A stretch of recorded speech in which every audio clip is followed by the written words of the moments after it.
좋은 아침입니다. 12월 6일 수요일입니다. 우리에게 주신 말씀 욥기 30장 16절부터 31절까지 말씀 함께 보겠습니다. 이제는 내 생명이 내 속에서 녹으니 환난 날이 나를 사로잡음이라. 밤이 되면 내 뼈가 쑤시니 나의 아픔이 쉬지 아니하는구나. 그가 큰 능력으로 나의 옷을 떨쳐버리시며 나의 옷깃처럼 나를 휘어잡으시는구나. 하나님이 나를 진흙 가운데 던지셨고 나를 티끌과 재갑게 하셨구나. 내가 주께 부르짖으나 주께서 대답하지 아니하시오며 내가 섰사오나 주께서 나를 돌아보지 아니하시나이다. 주께서 돌이켜 내게 잔혹하게 하시고 힘있는 손으로 나를 대적하시나이다. 나를 바람 위에 들어 불려가게 하시며 무서운 힘으로 나를 던져버리시나이다. 내가 아나이다. 주께서 나를 죽게 하사 모든 생물을 위하여 정한 집으로 돌려보내시리이다. 그러나 사람이 넘어질 때 어찌 손을 펴지 아니하며 재앙을 당할 때 어찌 도움을 부르짖지 아니하리이까. 고생의 나를 보내는 자를 위하여 내가 울지 아니하였는가. 빈궁한 자를 위하여 내 마음에 근심하지 아니하였는가. 내가 복을 바랐더니 화가 왔고 광명을 기다렸더니 흑암이 왔구나. 내 마음이 들끓어 고요함이 없구나. 환난 날이 내게 임하였구나. 나는 햇볕에 쬐지 않고도 검어진 피부를 가지고 걸으며 회중 가운데 서서 도움을 부르짖고 있느니라. 나는 이리의 형제요 타조의 벗이로구나. 나를 덮고 있는 피부는 검어졌고 내 뼈는 열기로 말미암아 탔구나. 내 수금은 통곡이 되었고 내 피리는 애곡이 되었구나. 아멘. 하나님의 말씀입니다. 한번 더 읽으시면서 묵상하시겠습니다.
어제 말씀 생각나시죠? 욥의 탄식이었습니다. 과거를 회상하면서 29장에서 봤듯이 그의 과거가 굉장히 멋지고 아름답고 이렇게 풍요로웠잖아요. 그런데 이제 30장에 오면 그의 표현대로 하자면 이 양떼를 지키는 개만도 못한 자들에게 모욕과 무시를 당하고 심지어 위협을 당하고 있는 그런 장면입니다. 여러분, 낮은 곳에서 높은 곳으로 올라갈 때의 감격보다 높이 올랐다가 떨어질 때의 충격이 훨씬 큰 거 아시죠? 우리 한국 옛말에 든 사람은 몰라도 난 사람은 안다라는 말이 있듯이 우리 모두가 그런 것 같아요. 주신 것에 감사하기엔 참 느리고 잃어버린 것에 대해서 하는 원망은 아주 빠른 것이 이 사람이 가진 연약함인 것 같습니다. 욥의 탄식이 오늘 16절부터 계속되는데요. 어제는 그의 탄식이 불량배들에 대한 이 고발에 초점이 맞춰져 있었다면 오늘은 그의 시선이 이렇게 하나님을 향하고 있습니다. 어떤 시선이죠? 원망입니다. 한숨과 불평이죠. 여전히 하나님을 높이는 것은 있지 않지만 왜 이렇게 하십니까 하나님이라는 불만 가득한 시선이죠. 사실 당연하지 않겠어요. 누가 그렇지 않겠습니까? 욥이 당한 것 같은 그런 어마어마한 고통을 갑자기 어느 날 습격처럼 겪어내는데 누가 평안하다라고 얘기할 수 있겠어요? 그의 고통이 오늘 17절 보시면 밤이 되면 더욱 심해진다라고 표현하죠. 17절 밤이 되면 내 뼈가 쑤시니 나의 아픔이 쉬지 아니하는구나. 읽기만 해도 참 마음이 답답해져 오는데 이 히브리어 원문에 보면 밤이 내 뼈를 찌른다라고 기록해 있습니다. 마치 이 밤 자체가 살아서 자신에게 고통을 주는 것 같다라고 표현하고 있는 거죠. 그가 온 밤을 뜬 눈으로 세우고 있습니다. 쉬지 않는구나 돼 있죠. 잠시 눈을 감았다가도 이 통증이 너무 심해지니까 다시 깨어서 또 괴로워하면서 잠을 못 이루는 거죠. 이 16절에도 보시면 이제는 내 생명이 내 속에서 녹는다. 이 영혼이 내 속에서 쏟아져 나온다라는 표현인데요. NIV 성경에 이제 그렇게 기록되어 있습니다. 여러분, 이 표현 들으면 좀 어떠세요? 영혼이 내 속에서 쏟아져 나온다. 내 생명이 내 속에서 녹는다. 마치 우리 그 상처를 크게 입어서 몸 안에 장기들이 이렇게 막 쏟아지는 것 같은, 혹은 심한 구토와 출혈로 이 생명이 꺼져가는 것 같은 그런 느낌으로 기록되어 있는 것이죠. 그의 마음, 정신력이 이제는 다 텅텅 비어버려서 희망도 어떤 기대도 찾을 수 없는 그런 상황이다라고 한탄하고 있습니다. 하나님, 왜 이렇게 하십니까? 18절입니다. 그가 큰 능력으로 나의 옷을 떨쳐버리시며 나의 옷깃처럼 나를 휘어 잡으시는구나. 하나님이 나를 진흙 가운데 던지셨고 나를 티끌과 재 같게 하셨다. 이런 장면이죠. 하나님이 욥의 멱살을 잡고 내동댕이를 치는데 저 구덩이에 확 집어 던지는, 이 구덩이 안은 진흙탕이에요. 이 욥이 거기 떨어졌으니까 못이 온통 더러워지고 이 상처로 피를 흘리겠죠. 이제 그에게 남은 것은 아무것도 없어서 그는 죽음을 예감하고 죽음을 확신합니다. 23절, 내가 아나이다. 주께서 나를 죽게 하사 모든 생물을 위하여 정한 집으로 돌려보내시리이다. 하나님께서 나를 이제 죽이려고 하시는구나. 이 욥의 말이 참 쓸쓸하죠. 병상에 누워서 의사가 이제 가망 없습니다 말하는 말을 듣고 죽을 날만 기다리는 어떤 중환자의 심정 같아요. 너무 아파서 차라리 죽어버렸으면 좋겠다라는 마음인지도 모르겠어요.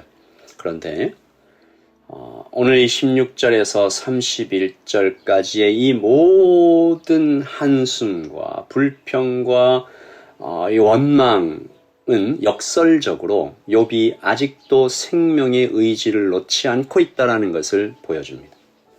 여러분, 하나님께 원망하고 불평한다는 것은, 소리를 질러서 하나님께 따진다는 것은, 자신의 옛날을 추억하며 지금을 괴로워하고 있다는 것은 그가 아직 포기하지 않았다는 것이죠.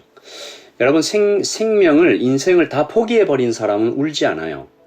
통곡하고 비명을 지른다라는 것은 아직 살아있다라는 것이고, 살고 싶다라는 것이고, 그 인생과 세상과 그 어떤 상황과 싸우고 있다라는 것이죠.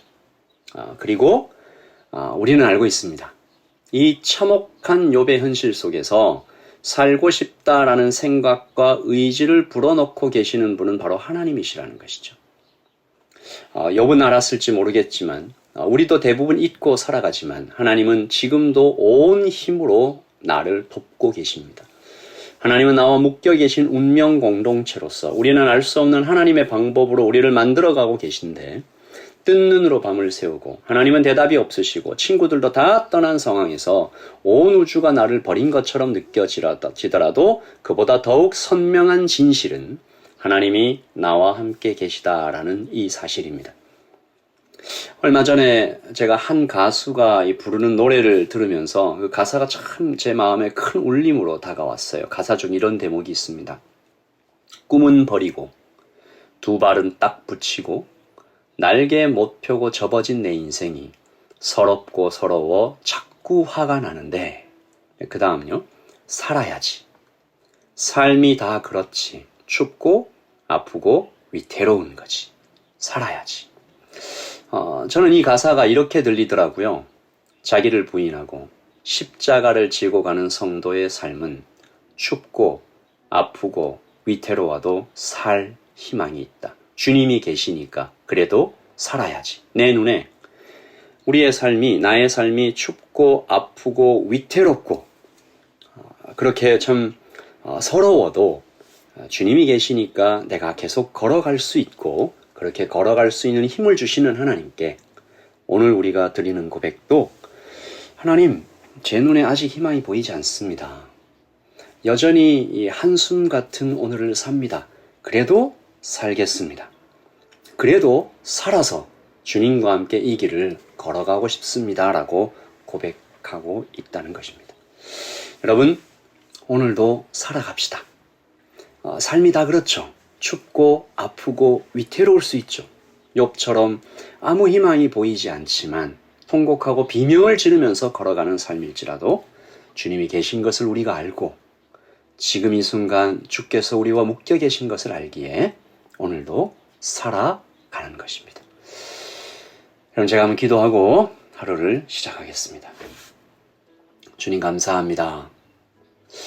오늘 욥이 한탄합니다. 나는 이리의 형제요 타조의 벗이다. 내 수금은 통곡이 되었고 내 필은 애곡이 되었다라고까지 탄식합니다. 그러나 욥은 살아갑니다. 살기 원합니다. 그 의지가 아직도 선명히 타오릅니다. 하나님, 우리도 오늘 하루를 살아가게 하여 주시옵소서. 하나님, 미래의 소망을 현재로 가져와서 그리고 현재 주님께서 나와 묶여 계시다는 것을 알고 뜬 눈으로 밤을 새우더라도 하나님은 지금 당장 대답이 없으시더라도 계속 살아가며 주님을 믿으며 그 한 발짝 한 발짝을 걸어가게 하여 주시옵소서. 주님, 그렇게 걸어가다가 주께서 나를 결국 순금같이 만드실 것을 믿습니다. 주님 감사합니다. 예수님의 이름으로 기도합니다. 아멘. 여러분, 하나님의 평안을 전합니다. 오늘 하루도 주님 안에서 멀리 계신 평안을 여기로 가져와서 누리시는 여러분 모두가 되시기를 예수님의 이름으로 축복합니다. 샬롬.